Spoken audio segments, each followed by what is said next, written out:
Hello, my name's Steve Jasper, aka the Jet Lag Guy, and welcome to my podcast, Whatever Happened to Baby Jet Lag? Whatever happened with baby jet lag? Whatever happened? We'll find out. And I am the co-host, Arthur Chen, the chatty curator. And whatever happened to baby jet lag? Whatever happened? Well, we have some jet lag in the news this week. So, Vanda Pharmaceuticals is the manufacturer of Hetlioz, which is a melatonin analog, and it has a number of uses that it's prescribed for.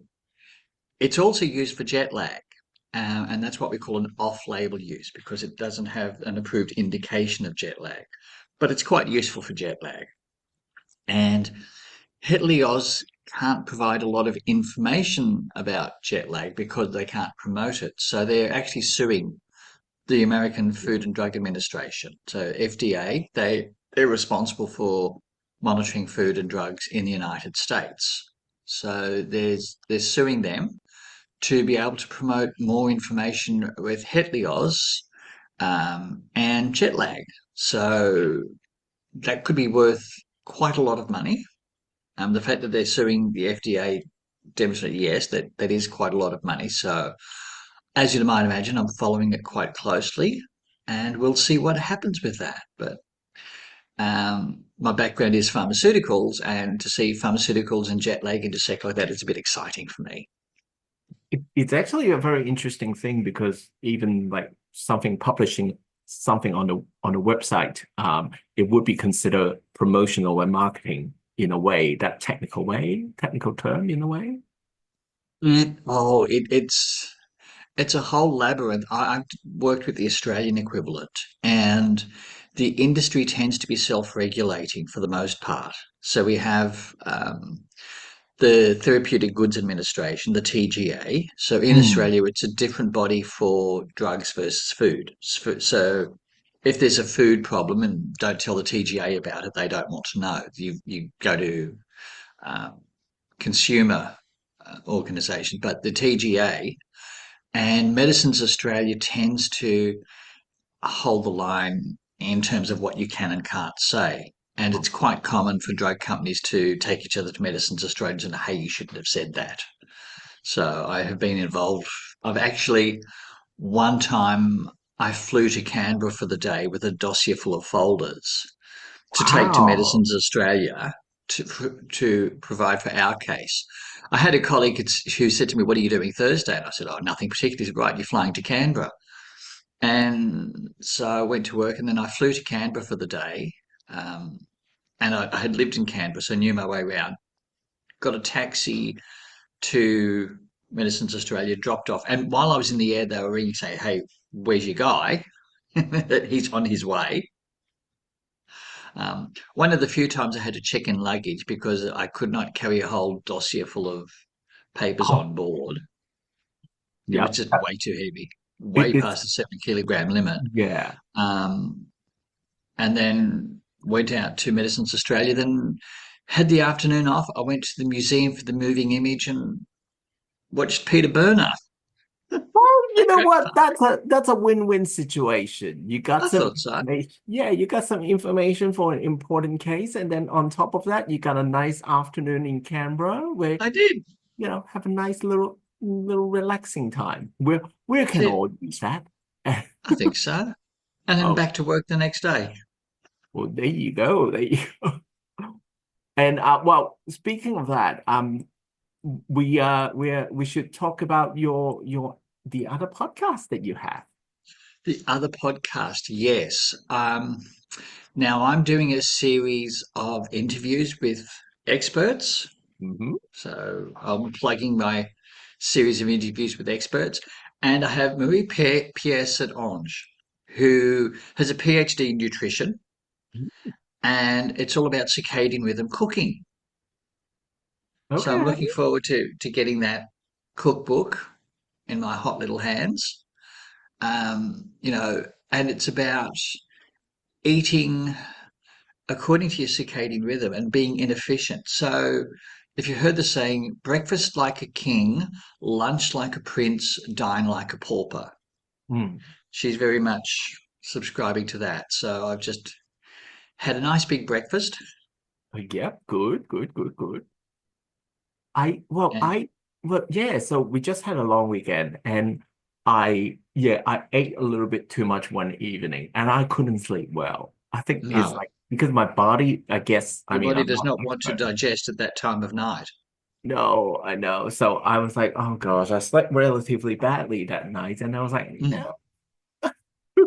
Well, yeah. actually, why don't we also talk a little bit about like, the behind the scenes stuff because like recording a podcast and editing and all of that, Mm. like what's your Recording experience? two podcast series. Yeah, your podcasts, podcasts. It's Yeah. yeah. I mean, normally we're face to face together in my studio slash lounge room. We're just doing Zoom for the next couple of weeks, so we had a bit of a scheduling clash, but we'll be back together in 2 weeks. Um, One of the things I can think of one particular podcast series I've seen of a woman talking about various things, and it's just her head, and that's really Okay. boring. She's the talking head, and not many illustrations. So I like to add illustrations to add a bit of visual interest, and like, oh, we're up to this kind of thing. So that's what I find useful in Hmm. editing, and of course that takes time. But interestingly, my interview series tends to take less time. Uh, So, how so? well, this is three segments put together. Yep. Normally, we have three separate recordings. We're Oh yeah. putting them, Sorry. and then I've got to. No, no, this actually works wonderfully. I'm liking this. Like this is less editing for me. I just we'll go. We might do this in future. Just record it all in one go and Yeah. Let's see save how us we both a go. lot of time. Let's see how we go. But So, like because the editing part of it is sometimes. I mean, I have a podcast as well. Sometimes there's a bit of a dead space or bloopers, or sometimes that is a little bit of extra. Well, with me, that you're gonna get a lot of nonsense. yeah. But we like your nonsense. Yeah, well, not on a healthy dose. Yeah. No, Yes. it's healthy nonsense. No, it's having those visual interests and seeing what um, the Canva can produce and can't produce. And for one of my interviews, I did an AI generated image, and it's not my usual nightmare fuel red clocks, Talked right? about This was that. a still image, Yep. and Professor Leon Lack talked about the types of LED lights that were available at the time. So he said red, amber, green, cyan, and blue. Mm, So I asked AI, please generate a five light bulb, and it did it perfectly. Like, thank you, because I was trying to manipulate stock images and give them different colors, and it just wasn't working. I said, okay, this is a job for AI. fair It's enough. like one of my other stock favorites is a row of martini glasses and clocks in front of a plane. That's jet lag. The It plane, is. the clocks is the body clock, and the martini is the effect of jet lag.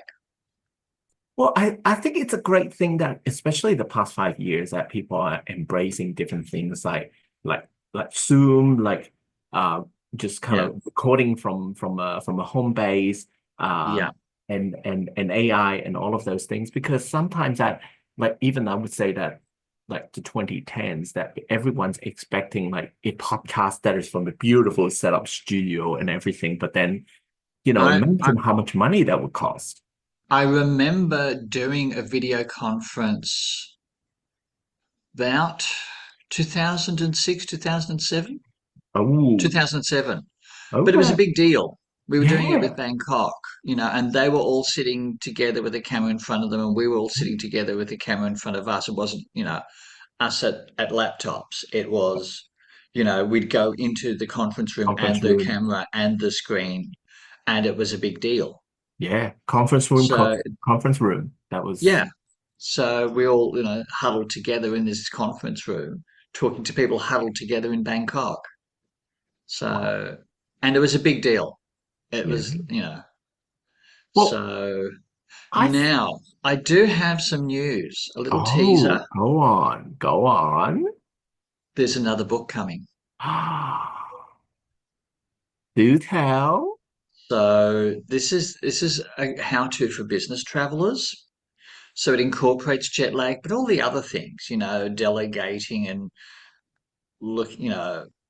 how to get through, how to clear security quickly, and Mm.